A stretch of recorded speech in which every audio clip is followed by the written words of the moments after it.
My sin was heavy, but chains break at the weight of your glory. I needed shelter, I was an orphan. Now you call me a citizen of heaven. When I was broken, you were my healing.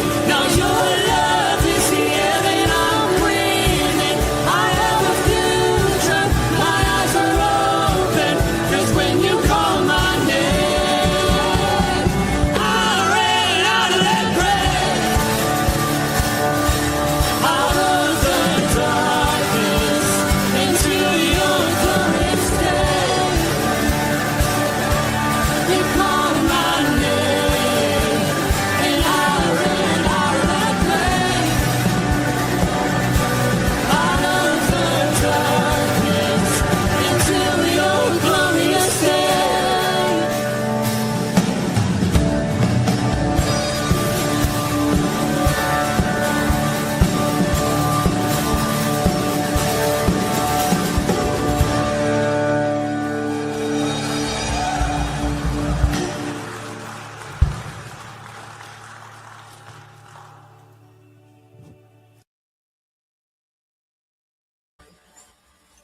Hey, good morning, everybody. Beautiful Friday morning. You can hardly see across the street. It's like London. Anyway, we're up here at the campground in Davison, just kind of chilling out by the fire. The one in Canada. Yeah, I haven't really done much this week. It was either so hot you couldn't go outside, or so smoky you shouldn't go outside. So we're ready to learn, though, right? Today, good morning, anybody. There's just a few of us on this morning. It was me, and then Chuck showed up. Good morning, Chuck. And Ken Gooch just popped on a minute or so ago.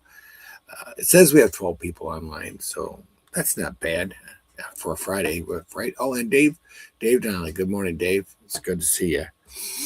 All right. So yesterday in Galatians, Tom ended his section with the phrase, like I want to make sure I say this, that in Jesus Christ, the blessing of Abraham might come to the Gentiles. Good morning, Bert. So, and that's how it ended that chapter or that section. And I thought to myself, this needs to be included in today's a little bit, because that's what he's going to talk about in deeper detail. Let me pull that up. Oh, it's already pulled up. I just got to find the right spot. I think this is it here. Here we go. Ready? To give a human example, brothers, even with the man-made kind of covenant, oh my goodness, even with a man-made covenant, no one annuls it or adds to it once it's been ratified. Paul's making the argument here that God never cancels or changes covenants with Abraham. He never did. Now the promises were made to Abraham and his offspring. It does not say, and to offsprings, referring to many, but referring to one, and that your offspring, who is Christ.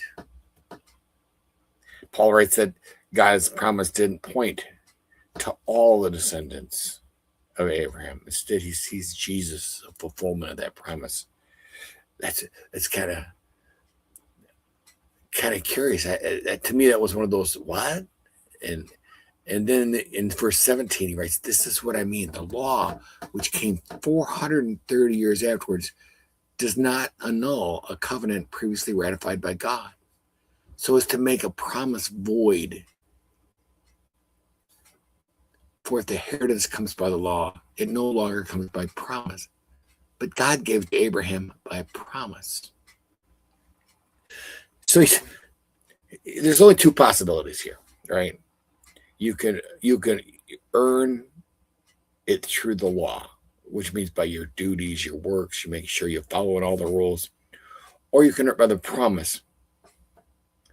It can't be both, right?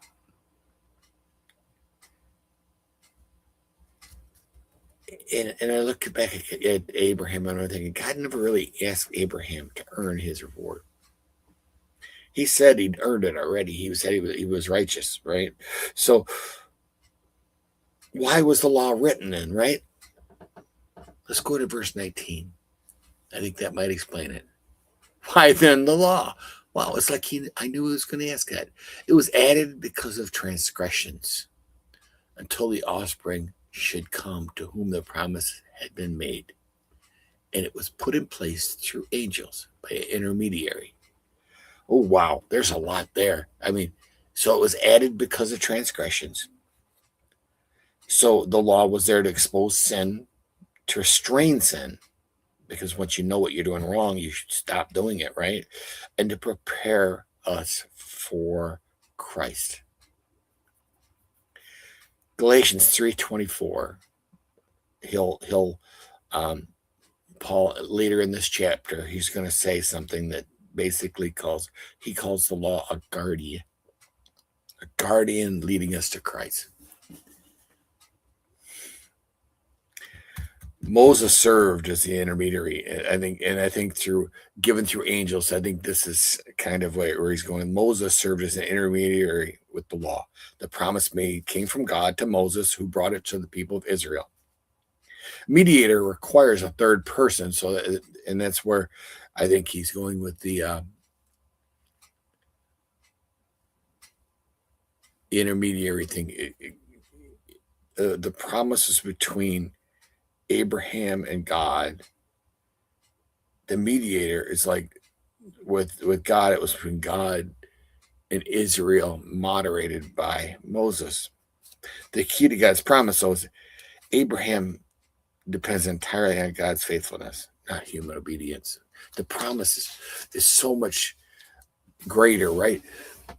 Is the law put in place through angels, not by an intermediary? Now an intermediary implies more than one. That's where he's talking about the more than one. God is one. All right, so anyway. What can we pull from these verses today? And I think they're simple. This isn't really rocket science, right?